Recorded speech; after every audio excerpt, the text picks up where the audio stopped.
El tema general del evento es reactivación del sector energético. Obviamente la idea de esto parte de la base de que en los tres ámbitos del sector minero energético en general no atraviesan precisamente por su mejor momento. El sector eléctrico tiene precios muy bajos desde hace más o menos 3 años o 3 años y medio. El sector petrolero es muy dependiente del contexto internacional. El precio del barril de petróleo ha bajado y se está manteniendo entre 40 y 45 dólares barril, y eso ha llevado a la industria, a muchos pozos en el norte a cerrarse y obviamente a que nuestra producción siga siendo declinante, ¿no? Y en el lado minero, lo propio, porque también es muy dependiente del contexto internacional. Los precios se han recuperado un poquito, pero aún así no atraviesan precisamente por su mejor momento en términos de precios. Entonces todo confluye a que el sector minero energético está deprimido. Ahora, ese es el punto del evento general.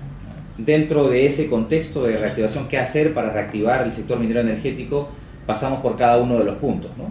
Primero, por un análisis general, un macroeconómico, de qué es lo que se espera de la economía este año, el 2018, el 2019 y probablemente hasta el 2020. ¿Qué es lo que se espera en términos de crecimiento? Luego se analiza cada segmento en particular, el sector eléctrico, analizar específicamente la problemática del sector eléctrico. Y ahí básicamente lo que planteamos que se discuta es el tema de precios. ¿Por qué llegamos a este punto? Y llegado a este punto, ¿qué es lo que tenemos que hacer para salir de él, ¿no? Una parte de esta discusión va a ser también las renovables. ¿Qué hacer con las renovables? En un escenario en el que tenemos sobreoferta de generación, es decir, hay mucha más oferta que demanda y eso hace que los precios bajen. Si es razonable seguir impulsando más oferta. Esto es también una parte de lo que se va a discutir en términos de energías renovables. Esto es el sector eléctrico. En hidrocarburos, la discusión va a partir básicamente en función de qué puede hacer el Estado para atraer inversión en un contexto desfavorable. Porque es verdad que esto depende de los precios internacionales y frente a eso el gobierno no puede hacer nada, ¿no? Frente al contexto internacional, esto es un tomador de precios. Los precios bajan a 30, nos fregamos, y sube por encima de 80 o 100 dólares, va muy bien. Sin embargo, a pesar de que seamos tomadores de precios, que no decidamos eso, sí hay cosas que se pueden hacer, sí hay espacios en los cuales el gobierno puede incentivar o puede promover inversión, inclusive en ese contexto.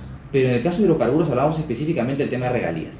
Las regalías son la contraprestación que el Estado recibe por la explotación de los recursos de hidrocarburos, de gas natural y petróleo. Y el Estado cobra un porcentaje determinado por la explotación de estos recursos. En escenarios de bonanza se puede justificar tener cierto porcentaje de regalías agresivo, es decir, un poco más alto. Pero en escenarios como el que estamos, que la producción sigue siendo declinante, el Estado tiene que incentivar la industria mediante un mecanismo que haga que las regalías sean más acordes con el mercado, es decir, reducir regalías. También dentro del evento tenemos un segmento asociado a la infraestructura en el sector hidrocarburos en particular.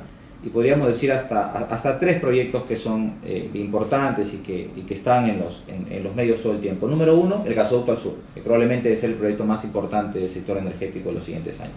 Ya sabemos que el gasoducto al sur fue un proyecto que fracasó porque se lo adjudicó Odebrecht y finalmente no pudo cerrar el financiamiento y el Estado tuvo que cancelar el contrato o caducar el contrato y ahora se va a licitar de nuevo. El proyecto gasoducto al sur es un proyecto que socialmente es aceptado, políticamente es aceptado, y ambientalmente creo que tiene todos los permisos y los estándares cubiertos. Lo que faltó ahí fue un inversionista serio, ¿no? Es un inversionista de verdad. Bueno, ahí creo que hay, en el tema del gasoducto, sí se ve por lo menos de las declaraciones que el gobierno está decididamente impulsando nuevamente la licitación de ese proyecto. Aparentemente no va a haber mayores cambios desde el punto de vista técnico, tendría la misma ruta, tendría las mismas capacidades, lo que se espera, pero la parte más importante de esto es llevarlo a cabo. Parece algo trillado y súper sencillo, pero llevar a cabo el proyecto de gasoducto sur no es un tema sencillo. No es tema sencillo sobre todo porque además ya se viene esto de un contexto que no ha sido muy positivo. Entonces hay que saber comunicar y hay que hacer los análisis nuevamente para certificar que efectivamente los números y la inversión son los que deben ser, garantizar una licitación transparente y correcta con la mayor participación de inversionistas, ser totalmente abiertos con la información en general, y eso no es tarea sencilla. Por lo menos de los mensajes que se tienen era que esto se adjudicaba en el primer trimestre de 2018, pero todo indicaría que entre la mitad del 2018 y probablemente algunos meses más o menos, la adjudicación de este proyecto debería darse. En el esquema original, El gran problema de este proyecto claramente es oferta y demanda, es decir, si hay suficiente gas para poder trasladarlo por esos ductos y si hay suficiente demanda al final de la infraestructura para poder tomar ese gas, ¿no? Ese era el gran problema. Al día de hoy parece que el tema de la oferta es algo que ya se ha superado, porque efectivamente sí han acreditado reservas en Lote 58, en la zona hay gas natural. Y aquí, para el proyecto de gasoducto en su momento, se adjudicaron 2 proyectos térmicos en el sur, que se llamaba el famoso nodo energético. Se instalaron 2 centrales de 600 megavatios cada una aproximadamente en el sur, que iban a ser los tomadores del gas natural, iban a ser la demanda ancla famosa para el gasoducto sur, y las centrales se han instalado. Ya están ahí y están operando. Al día de hoy operan con diésel, con petróleo. Pero cuando entre el gasoducto al sur en operación comercial, la obligación es que ellos se trasladen a gas natural y puedan consumir ese gas natural. Entonces, puede haber un lado de consumo ahí. Aún con eso, creo que el gran reto es cómo haces para pagar una infraestructura tan costosa o con una demanda incipiente. En el esquema original del gasoducto al sur, quienes pagaban esa diferencia éramos los usuarios eléctricos al propio estilo de Camisea del año 2000. Es decir, que los usuarios en nuestras tarifas eléctricas pagábamos una parte, es una especie de subsidio, para completar los ingresos del inversionista y que pueda recuperar todo lo que invirtió en la construcción o la instalación del gasoducto. Exactamente lo mismo en Camisea se hizo en el caso del gasoducto al sur. Ahora, esto ha sido derogado por el Congreso de la República y de alguna forma, en algún momento también desde el Ejecutivo se manifestó que ya no era conveniente continuar en ese camino, en el camino de que la infraestructura nueva se banca o se financia con recursos de la tarifa, porque la tarifa eléctrica seguía subiendo. Entendemos que no hay muchas posibilidades tampoco. Claramente la demanda no va a pagar ese gasoducto. Una parte de ese gasoducto va a tener que ser pagado por alguien. Ese alguien antes era el usuario y hay que definir quién va a ser ese alguien para este nuevo proyecto. Probablemente el gobierno directamente o el recurso proviene del usuario eléctrico. Es muy difícil promover una inversión de esa envergadura, que estamos hablando entre 7.000 y pico millones de dólares, financiar un proyecto de esa naturaleza si no tienes ingresos garantizados. No se hacen proyectos de esa envergadura confiados exclusiva y enteramente al mercado, que si hay demanda se paga y si no hay demanda no se paga. Ningún inversionista con esas condiciones entraría. Eso es lo que se espera de esta nueva licitación. Entiendo que están trabajando por inversión, el Ministerio está trabajando coordinadamente para llevar adelante esta licitación. Yo esperaría que se planteen las cosas de 2 maneras. El primer grupo, que son las medidas estructurales y más importantes.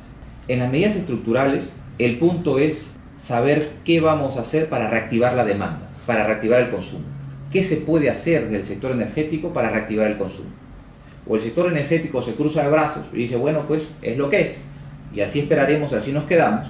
O el sector energético, los responsables, o los mayores responsables del sector energético, toman conciencia de que estructuralmente se puede hacer algo para mejorar la situación en la que se está. Cuando uno tiene una sobreoferta, no para de vender por el hecho de que tiene un exceso de oferta sobre la demanda. Uno va a buscar otros mercados. Esto es lo natural. Nosotros tenemos un exceso de oferta eléctrica y ya está saturado el mercado peruano, oferta eléctrica. Lo que tienes que hacer es buscar otros mercados, que es lo que hacen en todas partes del mundo. Te interconectas con otro país para poder revender energía y poder colocar tu producto. Número 2, creo que se puede hacer más en cuanto al impulso de grandes proyectos mineros. Perú tiene la ventaja, puede llamar una ventaja desde este punto de vista, es que somos un mercado pequeño. Entonces un mercado pequeño sí recibe el impacto de un gran proyecto minero, muy rápido. Si nosotros tuviéramos un mega mercado, un proyecto minero de 400 megavatios, no le hace. Creo que se puede hacer algo más. Sí, sabemos que los problemas son difíciles, sabemos que el tema social, sabemos que el tema ambiental, pero yo no veo ese tema. Nosotros no vemos ese tema como algo estructural. No creemos que el país en general está en problemas, que hay una crisis social o que hay una crisis ambiental y que no se pueden hacer proyectos mineros, porque la realidad demuestra lo contrario.